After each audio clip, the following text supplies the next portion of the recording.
faithfully delivering value and interpreting great books from around the world. Hi, this is Sally here with the Book Talk.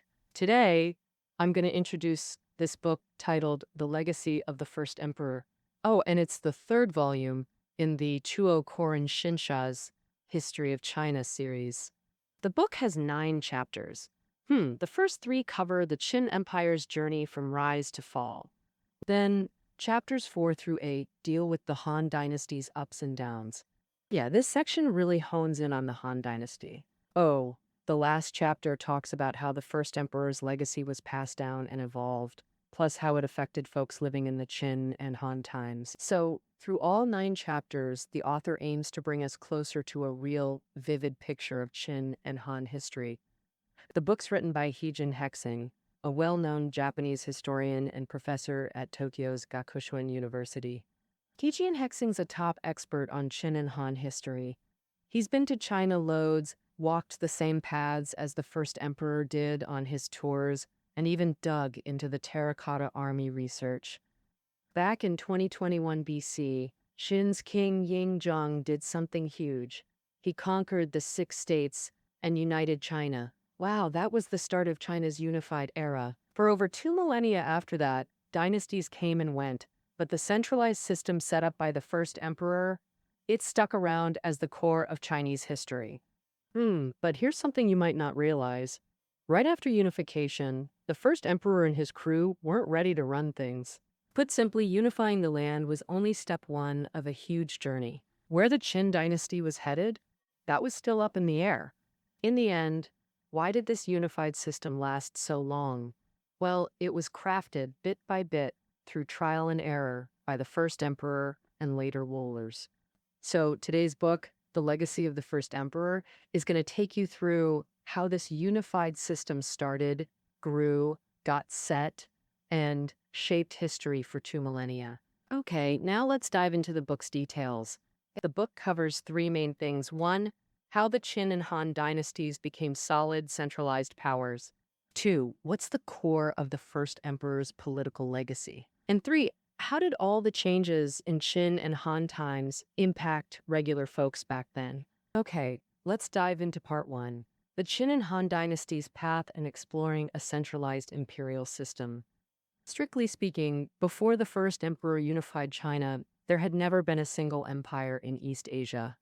And the Xia, Shang, and Zhou dynasties we often mention, well, in terms of actual control, they were more like federations. The central government had very limited direct reach. And, for example, the Xia dynasty claimed a 10,000 states system. Oh, besides the king's core lands in central Henan, thousands of city-states dotted the map. Although they nominally bowed to the Xia dynasty, Xia couldn't actually control them at all. After the Shang dynasty took over from Cha, they integrated those city-states to some degree. Historically called the migration state system. Then the Zhou dynasty kept integrating, evolving into the 800 vassals. By the late Warring States period, only a few insignificant minor states and 7 powerful ones remained in China. Yep, known as the 7 Warring States. So, you see, the Xia, Shang, and Zhou eras were nothing like the Qin dynasty that controlled the whole nation. Meanwhile, as history rolled on, the number of states in East Asia shrank big time, and unification trends got stronger. Of course, a trend doesn't mean Chinese civilization was destined to become a single empire, because once a state expands too far, its grip on local areas weakens, and so the bigger the state, the more likely it is to face splits or even internal breakups. For instance, the Jin state, which dominated northern China in the spring and autumn period, split into Han, Zhao, and Wei in the early Warring States. Thus, when the first emperor unified the 6 states, unification and division were still duking it out. Who'd win? Nobody knew. The Qin rulers and ministers were still clueless about the way forward. And in 221 BC, the year Qin finished unifying the 6 states.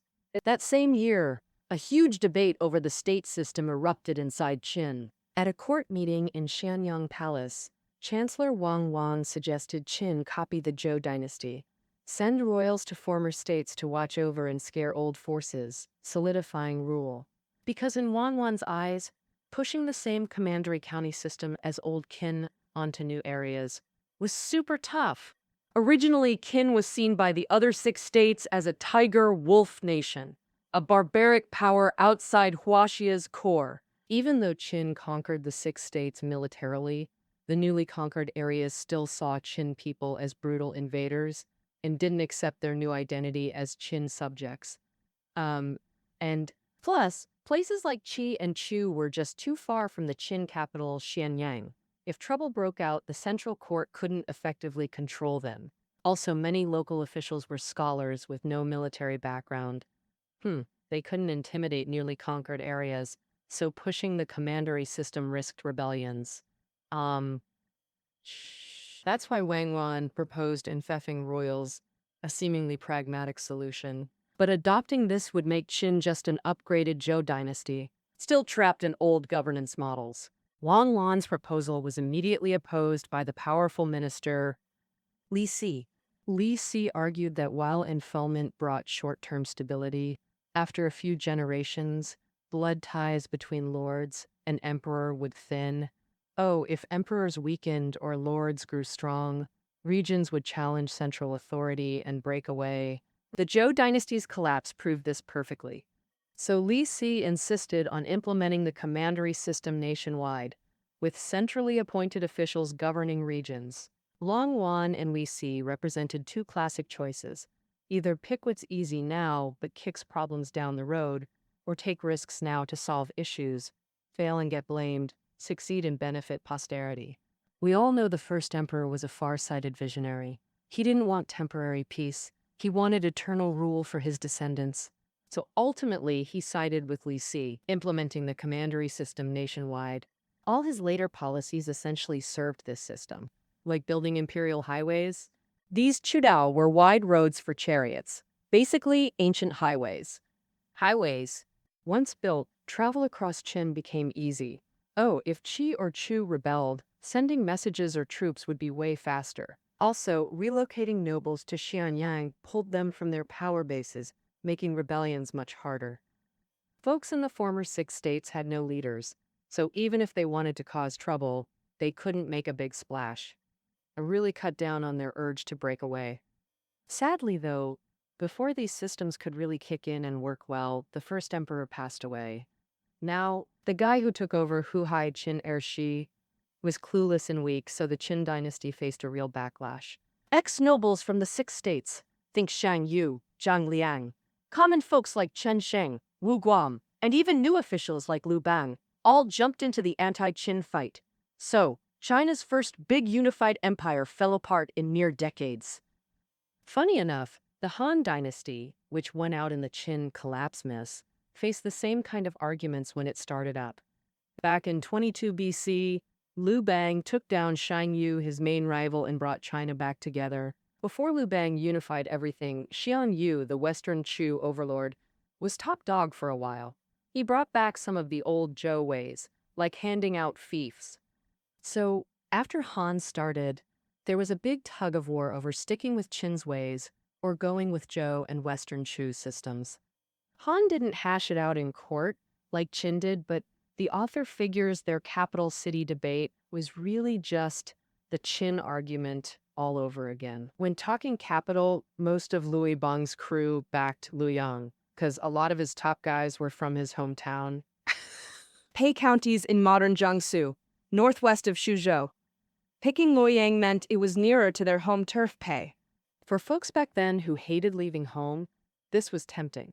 And since Luoyang was Zhou's old capital, it felt more kingly in their minds.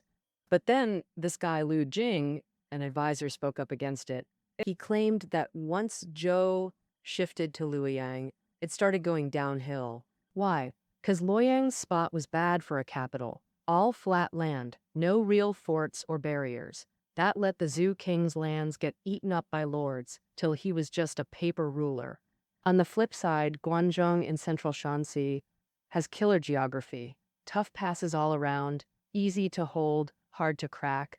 Setting up there means you can defend yourself easy and push out to rule like Qin did. Oh, regarding Lu Jing's view, Zhang Liang, Lu Bang's top strategist, was also strongly supportive. He also reminded Lu Bang that Guanzhong was Qin's old capital, and during the anti-Qin War, in that war, Lu Bang was the first to capture Qin's capital, Xianyang, in Guanzhong, but he didn't harm a thing. Xiang Yu, though, killed Qing's last ruler, Ziying, and burned down Xianyang Palace. By comparison, Shan Yu became the bitter enemy of the Qin people, while Lu Bang gained strong popular support in Guanzhong. So, choosing Guanzhong as the capital meant securing both geographical advantage and popular support. At this point, the author notes that all these various reasons, including the Luoyang versus Guanzhong debate, are just surface issues. Essentially, this debate was about deciding whether Han should inherit Zhu's system or Qin's system. Picking Luoyang as the capital means placing it in a war-prone area, requiring a stable system less likely to spark conflicts. Compared to the commandery system, unfuffing lords to guard the center pairs better with Luoyang, while choosing Guanzhong secures strategic advantages. The terrain means the state is less fearful of wars and riots, and since Guanzhong was Qin's capital, it provides a foundation for the commandery system. So, in a way, Liu Bang's decision to choose Guanzhong finalized Han's policy of inheriting Qin's systems, declaring Han would carry on the first emperor's legacy. However, it's key to remember that to counter Shang Yu, Liu Bang won over military forces like Ying Bu and Peng Yue, who weren't his trusted allies. To keep them loyal, Liu Bang promised to grant them lands after conquering the realm. After unifying the realm, Liu Bang fulfilled his word, and Fefeng Yingbu, Peng Yue, and others as kings. Moreover, he involved 9 of his own relatives as kings, so the early Han commandery system wasn't complete. The kings governed their own lands, while only commanderies under direct central control were managed by the court.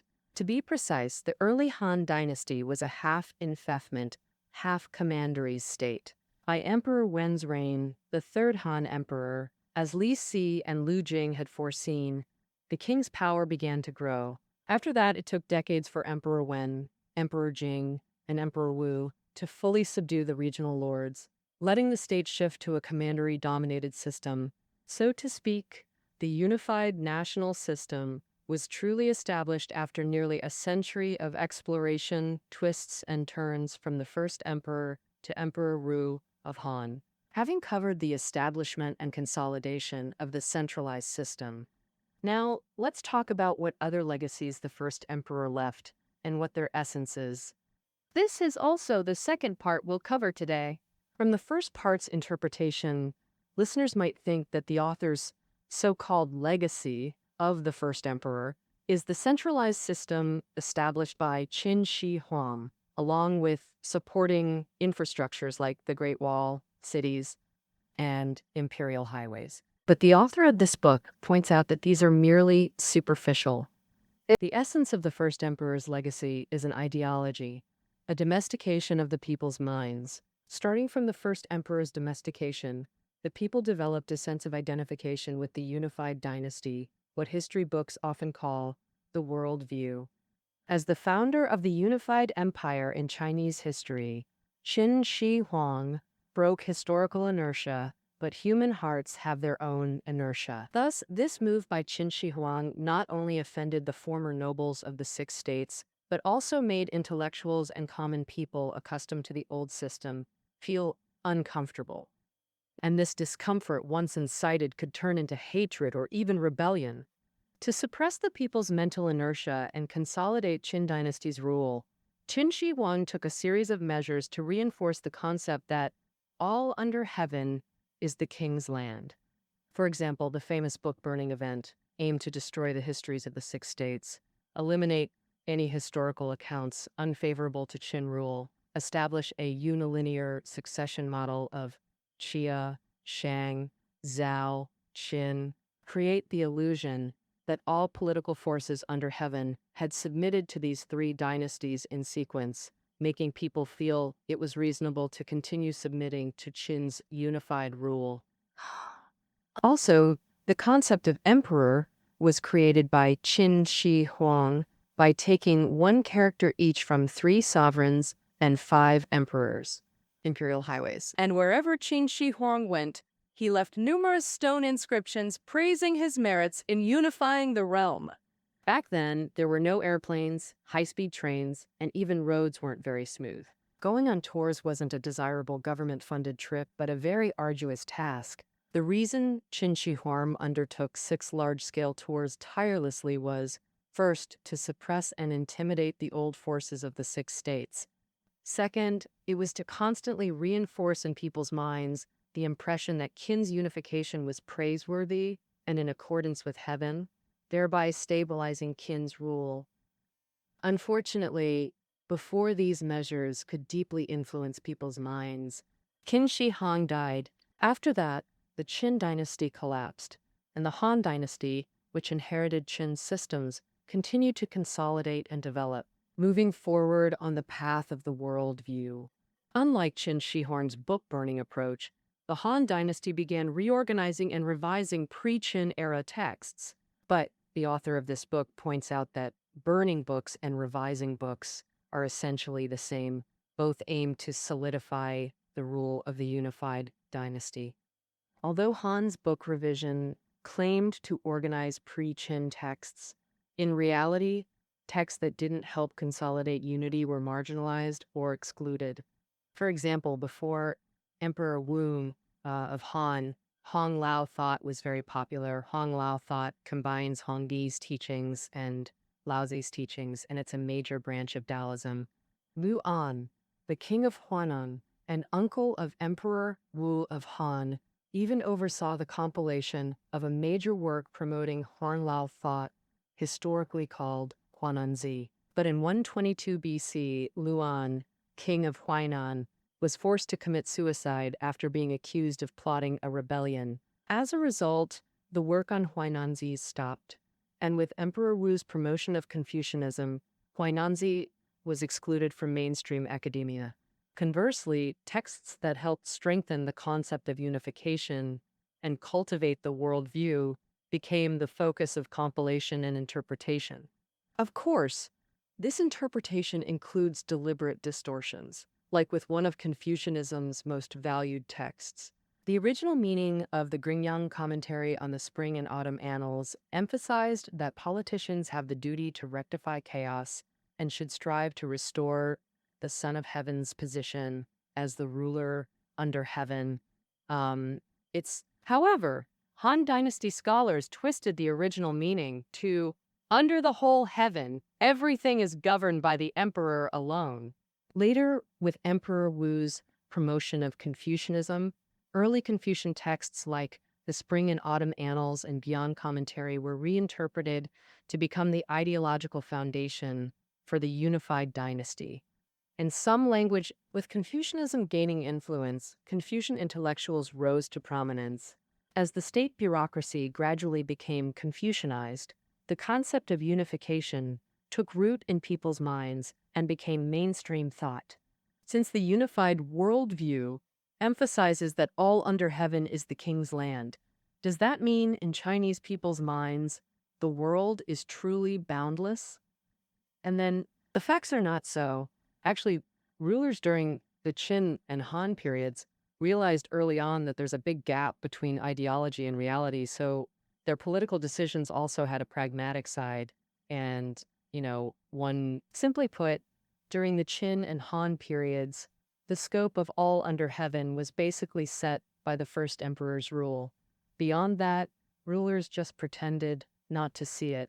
For example, after Emperor Gaozu of Han, Liu Bang, died, his wife Empress Lu took charge, becoming the de facto ruler of the Han dynasty. At that time, to the north in the Mongolian plateau was the Xiongnu state, and to the south in the Pearl River Basin was the Nanyue state. According to the worldview, both Zhengnu and Menyu should submit to Han rule, but Empress Lu took totally different approaches to them. So, towards Xiongnu, Empress Lu endured humiliation and bore heavy burdens. In 1922 BC, the Xiongnu ruler Modu Chanyu sent an envoy to Empress Lu with a state letter claiming he was dead.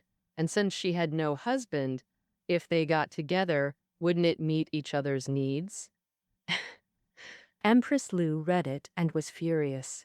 Han ministers saw it as a huge insult.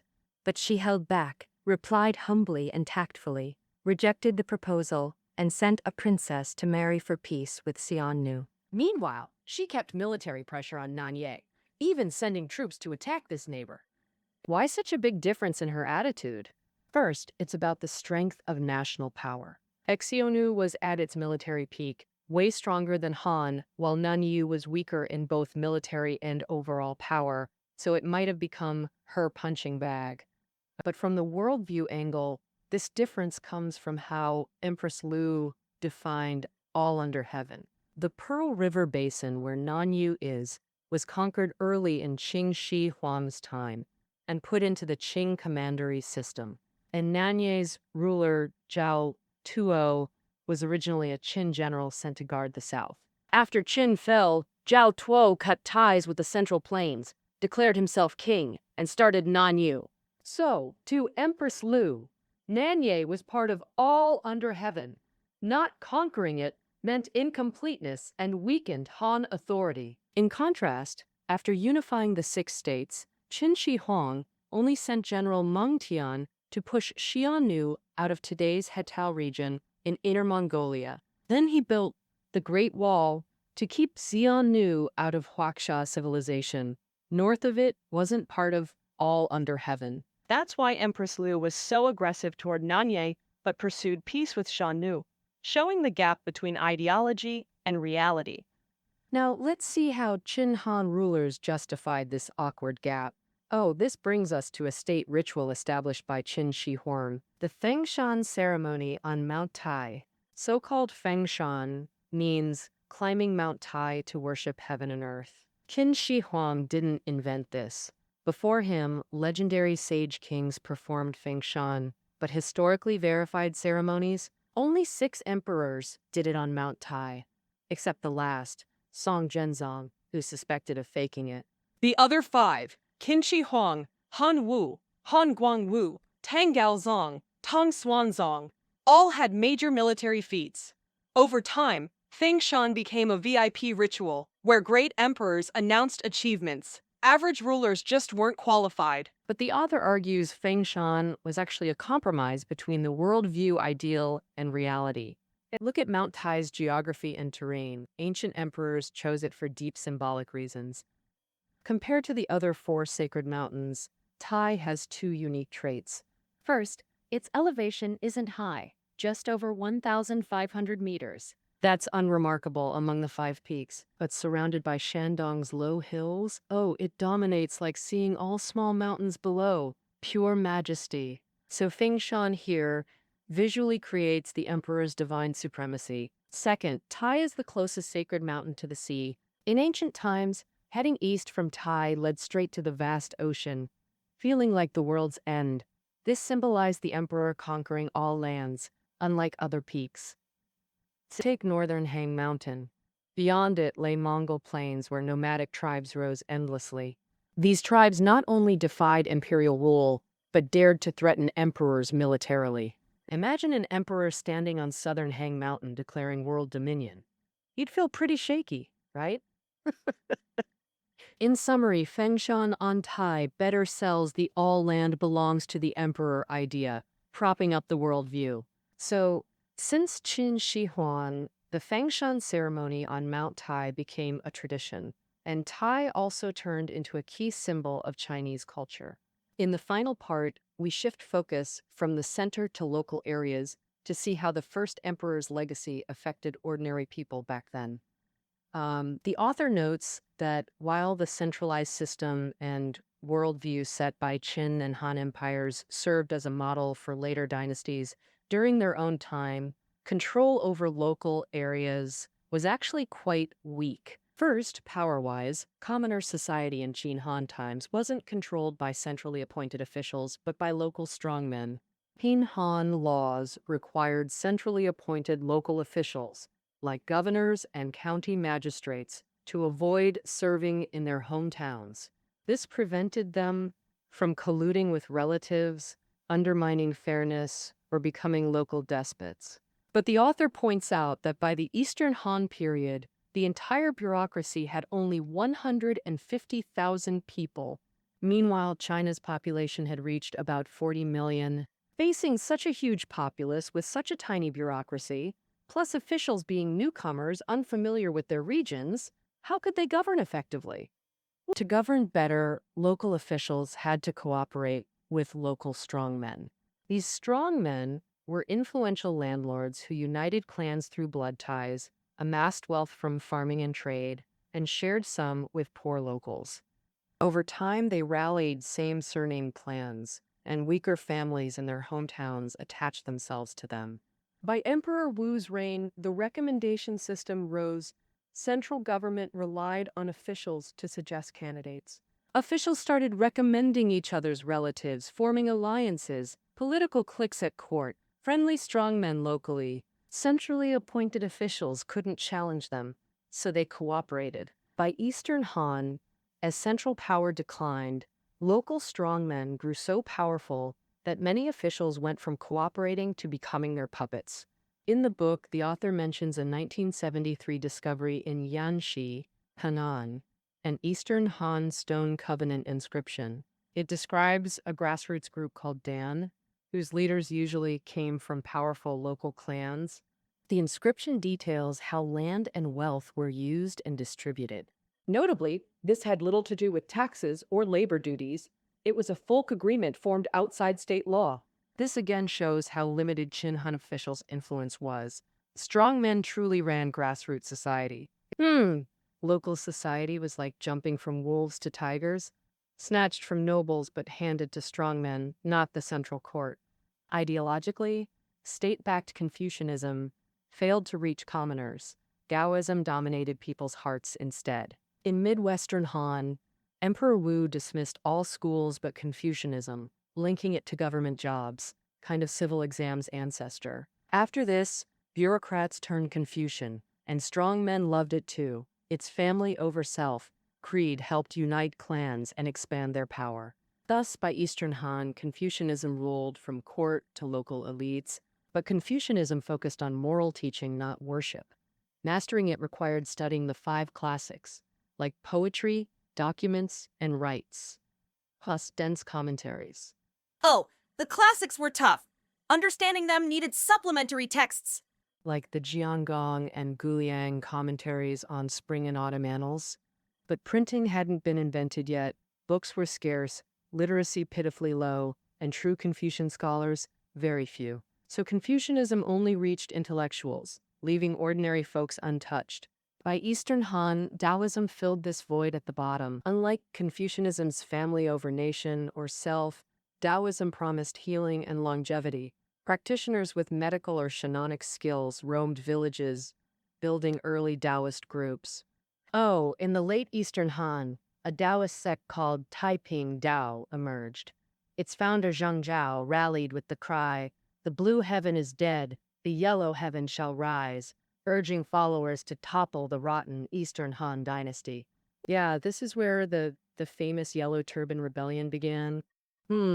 This uprising's serious threat and long effects really showed how strong Taoism was among folks in the Eastern Han. Okay, so we've gone through most of the legacy of the first emperor by now. Now, let's wrap it up with a summary. From our earlier discussion, we've learned that the Qin and Han empires had very limited depth in controlling local areas. In fact, their governance breadth was much smaller than we might think. The Qin claimed a big territory, but folks in the Huai and Yangtze areas didn't see themselves as Qin people. Only after Lu Bang, who came from there, started Han, did they get brought under control. After that, the Han Empire's effective rule remained mostly confined to the middle lower Yellow River region. But it wasn't until the Three Kingdoms period that the resource-rich Jiangnan area began to rise economically. In the Jiangsu-Zhejiang region, controlled by Eastern Wu, many unassimilated natives still lived. This shows that the Han Empire's influence over the Yangtze Basin was consistently weak. As for the western regions, which the Han spent nearly 2 centuries managing, they only set up a few military outposts in oasis areas along the desert edges. So the first emperor's legacy achieved only initial integration in reality. Its true significance lies in breaking the institutional inertia of the loose federations in Xia, Shang, and Zhao, pointing the way for Chinese civilization's expansion and deepening over the next 2 millennia, and laying the foundation for China as a populous, unified, multi-ethnic nation. All right, the legacy of the first emperor. That's our interpretation of this book. Listening notes are below the audio. See you next time.